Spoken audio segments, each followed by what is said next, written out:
Hi friends, welcome to my channel.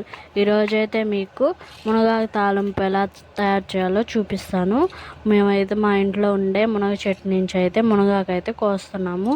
ఈ చెట్టు అయితే ఒక 15-20 సంవత్సరాల నుంచి అయితే ఉందండి. ఇది ముందు 2 సార్లు కింద వరకు నరికేసాం, మళ్ళీ పెరిగింది.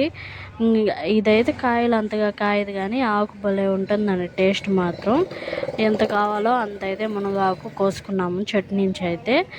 కోసుకున్న తర్వాత నీట్గా అయితే ఒలిచి పక్కన పెట్టుకున్న తర్వాత దాంట్లో డస్ట్ అవంతా ఉంటాయి కదా, వాష్ చేసుకున్నాము. 1-2 సార్లు వాష్ చేసి నీట్గా పక్కన పెట్టుకున్నాము. మునగాకు తాలింపులోకి పప్పుల పొడి వేస్తే బాగుంటుంది. దానికోసం అయితే పప్పుల పొడి కోసం రెడీ చేసుకుంటా ఉన్నాము.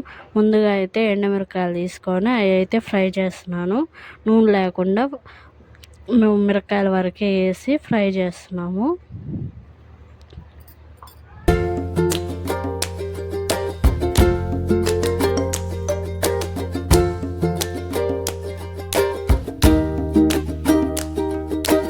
ఎండుమిరపకాయలు వేగిపోయిన తర్వాత తీసి అయితే పక్కన పెట్టుకుంటున్నాను. ఇప్పుడైతే అందులోకి కొన్ని పల్లీలు అయితే తీసుకున్నాను. ఇవి కూడా లైట్గా వేగించుకోవాలి. వేగిన తర్వాత అయితే పక్కన తీసి పెట్టేసుకోవాలి.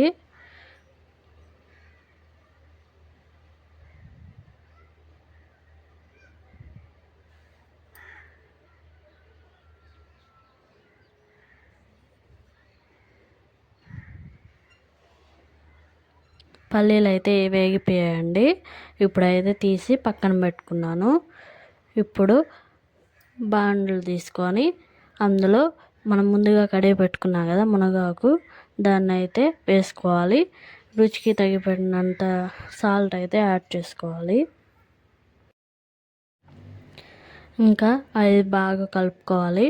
నీళ్ళు అయితే యాడ్ చేసుకోవలేదు, కొంచెం లైట్గా చల్లుకుంటే చాలు. ఎందుకంటే మనము ఇది ఉడికే లోపల ఆకులో నుంచి అయితే నీళ్ళు వస్తాయి. ఆ నీళ్ళతోనే మునగాకు అయితే నీట్గా అయితే ఉడికిపోతుంది.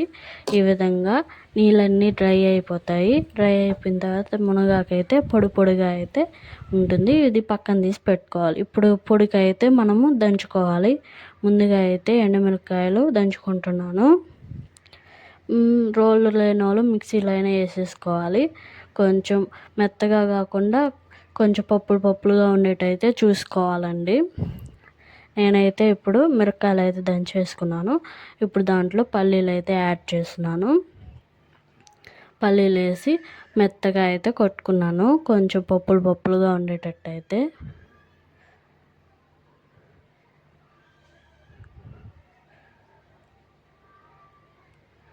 దంచుకున్న తర్వాత ఇప్పుడు మునగాకు అయితే బాగా వాడిపోయిందండి. ఇదైతే పక్కన తీసి పెట్టేసుకున్నాను. ఇప్పుడు అదే కడాయిల్లో కొంచెం ఆయిల్ అయితే యాడ్ చేసుకోవాలి. ఆయిల్ బాగా హీట్ అయిన తర్వాత కొంచెం అందులో ఆవాలు, మినపప్పు అయితే యాడ్ చేసుకున్నాను. 5 ఉల్లిపాయలు తీసుకొని అది కచ్చా దంచుకొని అది కూడా దీంట్లో అయితే యాడ్ చేసుకోవాలి. మినపప్పు అయితే వేగుతూ ఉందండి.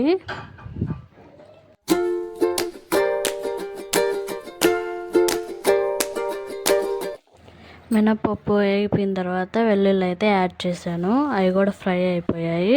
ఇప్పుడైతే ముందుగా ఉడకబెట్టుకున్న మునగాకు అయితే దీంట్లో యాడ్ చేసుకోవాలి. ఇది దీంట్లో వాడ్చుకోవడం వల్ల దాంట్లో ఏవైనా నీళ్ళు ఉన్నా కానీ డ్రై అయిపోయి ఇంకా పొడిగా తయారవుతుంది. మునగాకు చాలా బాగుంటుందండి. ఇంకా ఈ విధంగా వాడ్చుకున్నాను. మునగాకు తినడం వల్ల ఎన్నో ఆరోగ్య ప్రయోజనాలు అయితే ఉన్నాయండి. ఎప్పుడైనా దొరికితే మీరు ట్రై చేయండి. మునగాకు చాలా మంచిది ఆరోగ్యానికి. మునగాకు తాలింపు కాకుండా దీంతో పప్పుచారు అలాగే పచ్చడి కూడా చేస్తారండి. మీకు వీలుంటే అవి కూడా చేసి చూపిస్తాను వేరే వీడియోలో. ఇప్పుడైతే పప్పుల పొడి అయితే యాడ్ చేసుకున్నాను. ఇవి కూడా 5 మినిట్స్ దాకా ఫ్రై అయిపోవాలి. కలబెట్టుకొని నీట్గా ఇంకా దించేసామంటే ఎంతో టేస్టీ అయిన మునగాకు అయితే రెడీ అయిపోతుంది.